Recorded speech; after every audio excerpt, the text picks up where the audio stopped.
and that the communities should be the first line defense. He gave instances in the north where he worked in 2 communities. Currently, we are seeing Abia State Governor going that line, drafting ESN into security. It looks like the governor this time want to get it right. Maybe Enugu should follow suit. Yes, you know why everybody is celebrating Alex Oti? I think he cannot the number of people that have been killed by rampaging Fulani herdsmen in Abia State. And before he can come to that level of not having the full support of the police and the army, and of course the vigilantes themselves, and what he said clearly is that, you know, the Fulanis require somebody with madness to checkmate the activities in Abia State. And now that the Fulanis are already on the run and having told the governor that, you know, that if he stop ESN from attacking them, then they are going to surrender fully. But the governor is saying in his wisdom, no, I must, in fact, for saying that means ESN, you are afraid of ESN and ESN is doing a lot of work, then he went as far as ordering massive support in terms of equipment and training for ESN in Abia State. Now, with what he has done in Abia State, we are seeking that Peter Mba of Enugu State should stop going to Sokoto to pay homage and beg him not to allow Fulani to kill his people in Enugu State. Now, the only option left for him now is to replicate what Alex Oti has done in Abia State. Leave Ebago is no longer working. You know, allow Ebago to step in. I can tell you that as I'm talking to you now, there's some level of mobilization that's going on underground, not by the governor, because for what we are gathering, like the governor is behaving like the one we have in those states, Monday or Bobula, what they call it, who are because you can see that these are people Fulanis planted as governors in the. So they find it very difficult to make a statement or even to challenge the killing of the people by the Fulani herdsmen. So what some citizens of Enugu State did now was to mobilize ESN, and I can tell you now, any moment from now, there will be blow up of Fulani network in Enugu State. It means Alex Oti is learning very fast, because it is not quite long the Director General of DSS made that statement talking about Ajayi. It means Alex Oti. No, you see, we are also looking at the factor, like I explained before. But when Mazin Namdekano is being released, of course, he's coming to his own state, Abia State, God's own state. Of course, that's where Namdekano is going to come. And they are also looking at the issue of security of Mazin Namdekano. Because we do not want a situation when Mazin Namdekano is being released, there will be assassination attempt on him. So the governor is trying to understand clearly, you know, that these people need to be eradicated. And already, 10 years of thereabout, Mazin Namdekano established ESN. And what is the job of the ESN? To make sure that no Fulani leg steps into Biafra land. Do you understand what I'm saying? Now he's about to come out. The governor has made it clearly as his own responsibility, using whichever means. Because Nigeria army, you can see that the generals themselves in Nigeria are contributing money to rescue a kidnapped general. That's quite pathetic. No, I can tell you, that's why the DSS boss said everybody should go and defend himself. Imagine a serving general and retired generals coming together to contribute money to go and pay bandits. But it has gotten to that level. So the question is, if the generals are becoming vulnerable to kidnappers, where is the hope of the common man? That is why I'm telling you that I can say it again, I will repeat it, that the only remedy for both the Hausas, Middle Belt, and whoever is the restoration and recognition of Biafra as a sovereign nation. As simple as that. If Peter Mba, okay, I can tell you now, when they finally succeed in having the security formation within Enugu State, well, you are going to hear the result that those boys are not joking. They are well trained, they are professionals, and they know the mission they are out to achieve. Whether Peter Mba like it or not, whether all the governors planted in the eastern part of the country by the Fulanis, like it or not, including the man from Wifu, from Ebonyi State. His own turn is coming. So now it has started. It's going to be a tough. You know what it means. You know, ESN have struggled, even in Anambra State. ESN has struggled to be relevant, and it is what the people want. They want and brought a Mbago. They want and brought Anambra State, get this and that. All they want nothing. Nobody has the courage to be in the forest except the ESN. Now, briefly talk to us about the issue concerning Bodejo. Talking about the military chairman who is in detention since. Remember that the military arrested him and accused him of banditry. Federal government has since secured court order to keep him for 2 months to enable them to conclude the investigation. And the Fulanis are shouting, Allah the mango. What about the you cannot trust anything that has to do with the Fulani on Tinubu. I can tell you clearly. See, anything that has to do with Fulani, they are the one that brought him to power. I just explained to you now that all the northern governors, no Hausa man there currently now. The 19 governors of the north, there's no Hausa man there. All of them are Fulanis. That is another type of colonialism. Yes, so from just but no Hausa man, that's what I'm telling you. You understand? So Tinubu understand that it was just, you know, a cosmetic impression to create on the mind of people that is acting against the Fulanis, but he is not. As I'm talking to you now, the Mighty Allah have written to that state governor that he should stop ESN operations in Abia State. So what is it that they actually want? So I don't think Alex Otti will listen to them. Well, I don't think so. From the way Alex Otti is conducting himself, making sure that no life is lost in Abia State, that will be credited to Fulani killers at the end of the day. That's the picture. That's what from I think they hit the Fulani so hard to the extent that, you know, they recognize that, you know, that ESN is more superior than that. But even if it will come to a point that, you know, this ESN will become a machinery that will go to the north and sack to Bello them away and allow Hausa and give independence. But there's nothing wrong if Biafra recolonize Hausas and free them from Fulani bondage. There's nothing wrong. It's what a brother can do to a brother. It's as simple as that. And Bello, of course, he has been a thorn in the flesh of the of the Hausas. We have seen how he burned down a military vehicle in Zamfara. And of course, if you look at what is happening in Zamfara, the people are yearning for him.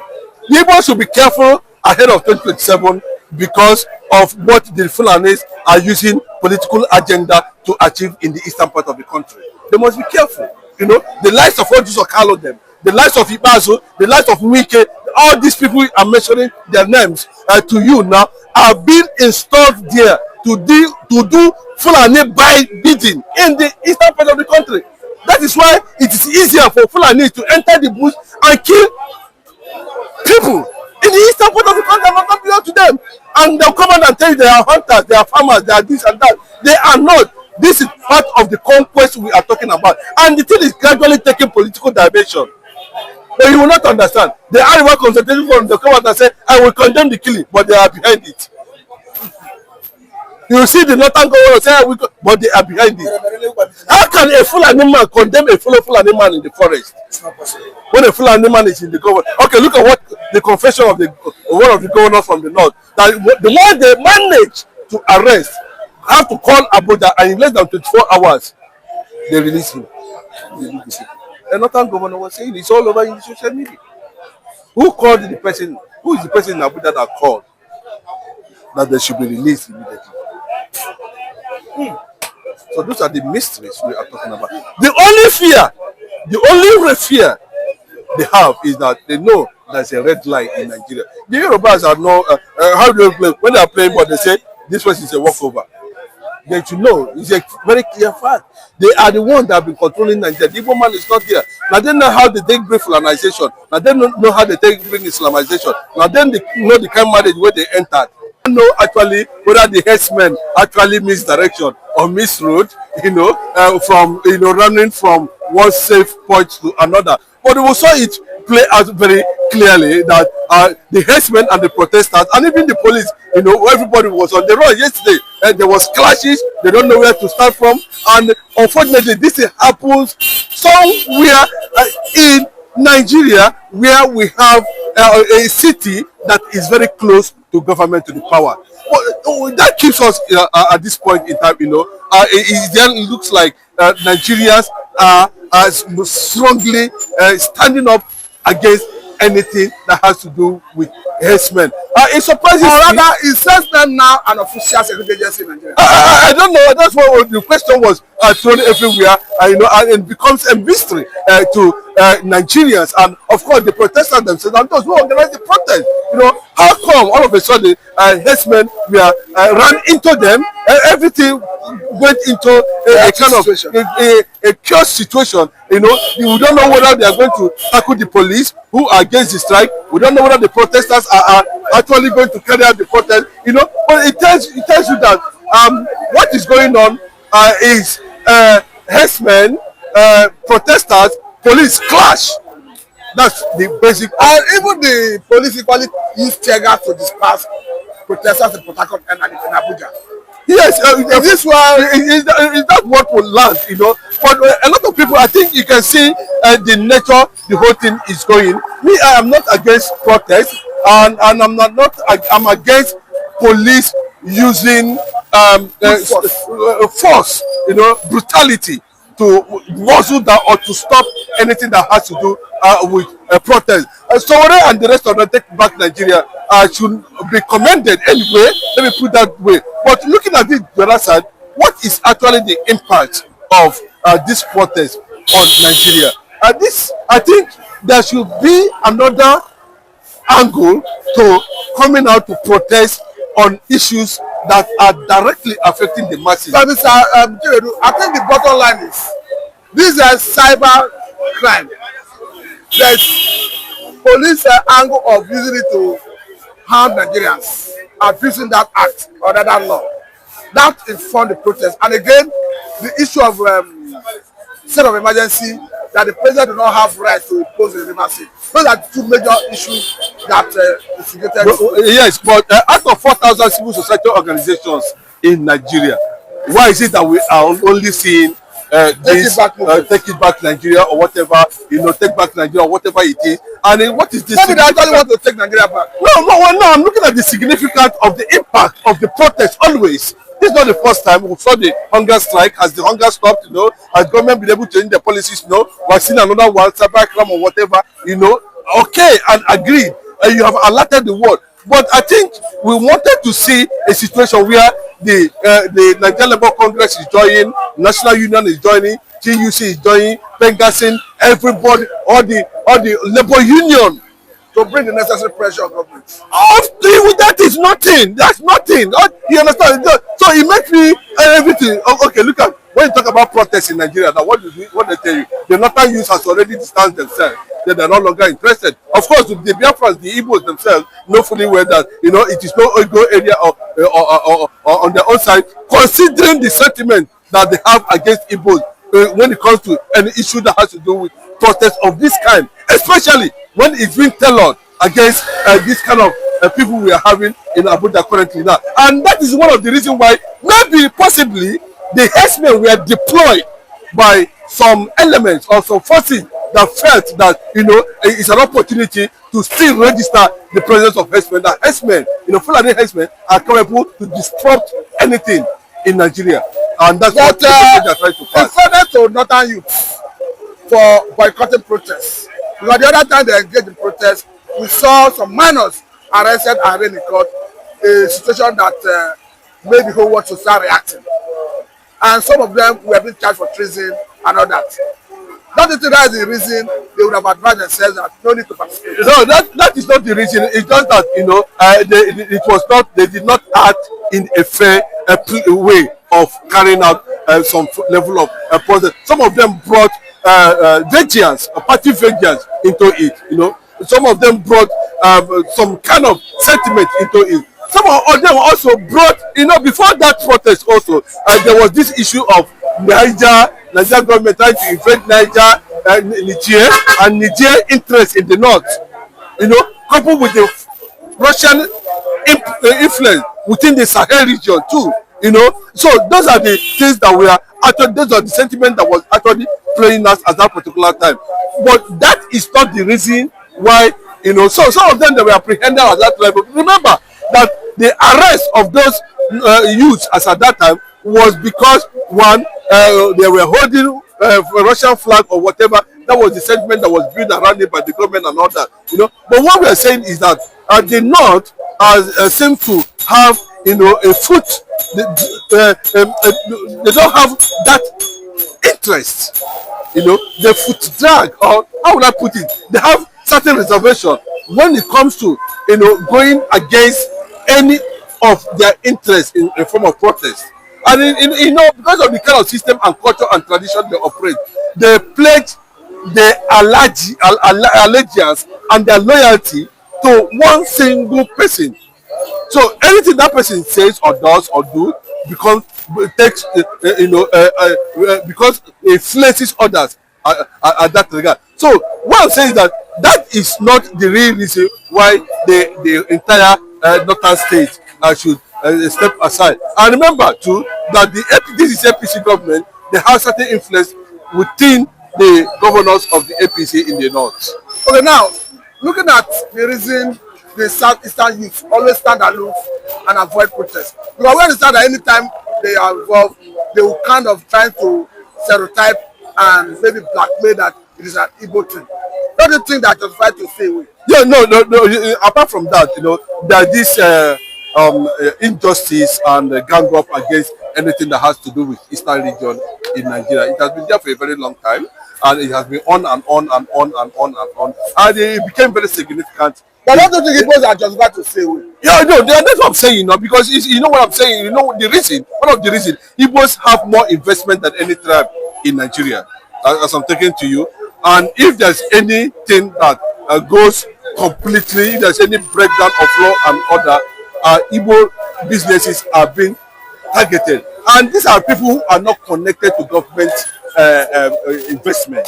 These are people who individually, you know, build their business structure, build their businesses to the level where they feel that they have gotten to. And all those who want to still move forward in advancement, they carry on. So imagine a situation just because of one single government policy that has nothing, the direct effect on the government in itself, you know, or the people. Somebody will just emerge from nowhere and all of a sudden, because of envy or whatever reservation, and light up the whole place. And don't say that they are justified to stay away from that is on the other side. 2, the perceived marginalization. 3, the denial of Igbo's electoral strength in Nigeria. 4, the issue of P2B is also a factor. You know, okay, it is now that the Northerners are coming out to claim that P2B actually won that election. Sorry, Erufai came out and said that P2B actually won that election. Just recently, is it now that coming out to tell the whole world that Obi actually won the election as at that time? So if you look at all these things, you know, look at the issue when the Igbos wanted to vote here in Lagos. You saw what played out. You know, millions of thugs were unleashed on the Igbo businesses and voters and electors. You can understand that. So it has gotten to a point that, you know, the Igbos are actually now understanding Nigeria. It is only Nigeria that cannot understand the Igbos. But Igbos have come to a point that, you know, they have now understand Nigeria in total. So they know at every point in time which step to take, either right or left. And you can see for some time now. So it's like cat and mouse game. Of course, it's been recognized everywhere between the Yorubas and the Northerners. They recognize this sentiment very clearly. There's no doubt about that. Anybody that's telling you that does not stand the truth. But the truth remains that this is what we see on daily basis. Okay, look at the recent appointment of Bola Ahmed Tinubu. You can see how everywhere is Yoruba, every corner is Yoruba. Even when they pleaded on him to appoint an Igbo NNPC limited boss. You know, you see, But beyond Yorubas, they're even saying it's Lagos dynasty that is holding the whole thing. Of course, no. Now they understand that Tinubu want to break the country. That's what the Northerners are saying now. That's why he's making sure that in all the powerful sectors, ministries, agencies in Nigeria, that the Yorubas are occupying them. It's a sign of Odua nation. But I don't think the North will fight back in due course. No, the North is want to see how they are going to romance the Easterners now.